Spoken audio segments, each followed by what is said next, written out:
ಈ ರಾಜಕಾರಣದ ಮಧ್ಯೆ ಒಂದು ಫ್ಲೆಕ್ಸ್ ಕದನ ನಡ್ಕೊಂಡು ಹೋಗಿದೆ ಅಪ್ಪ. ಅದೇನದು ಅಂದರೆ, ಈ ದೇವೇಗೌಡರ ಕುಟುಂಬದ ಆಸ್ತಿ ಸೈಟುಗಳಿಗೆ ಸಂಬಂಧಿಸಿದಂತೆ ಹಿಂದೆ ಮೈಸೂರಿನ BJP ಘಟಕ ಒಂದು ಜಾಹೀರಾತನ್ನು ಕೊಟ್ಟಿತ್ತಂತೆ. ಅದನ್ನು ಫ್ಲೆಕ್ಸ್ ರೂಪದಲ್ಲಿ ಮೈಸೂರಿನ ಕಾಂಗ್ರೆಸ್ನವರಿಗೆ ಅದನ್ನು ಅಳವಡಿಸಿದ್ದಾರೆ.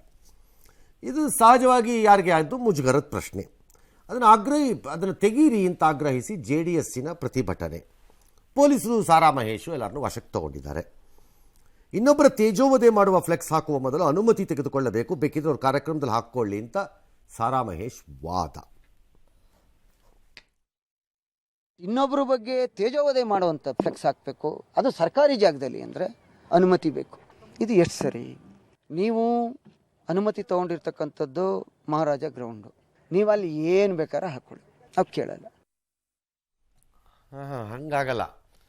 ಅವರು ಅನುಮತಿಯಲ್ಲಿ ತಗೊಂಡಿದ್ದಾರೆ, ಅಲ್ಲಿ ಹಾಕಬೇಕು ಅನ್ನೋದನ್ನ DCM ಹೇಳಿದ್ದಾರೆ. ಯಾರು ಹಾಕಬೇಡಿ ಬೆಂಗಳೂರಲ್ಲಿ. ಬೆಂಗಳೂರಿನ ಕಾನೂನು ಬೇರೆ ಕಡೆಗೂ ಅನ್ವಯ ಆಗ್ಬೋದು, ಆಗಬಾರ್ದು ಅಂತಿಲ್ಲ. ಎರಡನೇದು, ಒಬ್ಬರ ತೇಜೋವಧೆ ಎಂದಾಗ ಈಗ ಅಲ್ಲಿ ಯಾರೋ ಸೈಟ್ಗಳದ್ದೇನೋ ಪಟ್ಟಿ ಇದ್ದಂಗಿದೆ.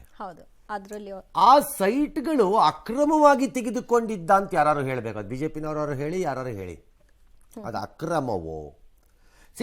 ದೇವೇಗೌಡರ ಕುಟುಂಬನೋ DK ಶಿವಕುಮಾರ್ ಕುಟುಂಬನೋ ಅಥವಾ ಯಾರದ್ದೋ ಒಬ್ಬರ ಕುಟುಂಬ, ಯಾರೋ ಒಬ್ರು ಇದ್ದಾರೆ ಅಂದಾಗ ಅವರ ಸಂಬಂಧಿಕರು ಯಾರು ಆ ರೀತಿ ಎಲ್ಲೂ ನಿವೇಶನಗಳಿಂದ ತೆಗೆದುಕೊಳ್ಳಬಾರ್ದು ಅಂತೆಲ್ಲೂ ನಿಯಮ ಇಲ್ಲ ಕಾನೂನುಬದ್ಧವಾಗಿ. ಲಾಟ್ರಿನಲ್ಲೋ ಅಪ್ಲಿಕೇಶನ್ ಹಾಕೋ ಅಥವಾ ಎರಡನೇ ಮೂಲಕ ಖರೀದಿನಲ್ಲೋ ತಗೋಬಾರ್ದು ಅಂತ ಏನಿಲ್ವಲ್ಲ ಅಲ್ವಾ? ಸೊ ಈಸ್ ಇಟ್ ಅಕ್ರಮ?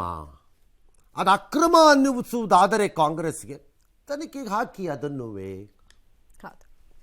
ವೈ? ಯಾಕಂದ್ರೆ ಈಗ ಸಿದ್ದರಾಮಯ್ಯನವರು ಒಂದು ಪ್ರಶ್ನೆ ಕೇಳ್ತಾರೆ ಯಾವಾಗಲೂ, ರೀಡು ಕೆಂಪಣ್ಣ ಆದ್ಮೇಲೆ 5 ವರ್ಷ ನೀವೇ ಅಧಿಕಾರದಲ್ಲಿ ಇದ್ರಲ್ಲಪ್ಪ, ಯಾಕೇನು ಮಾಡಲಿಲ್ಲ?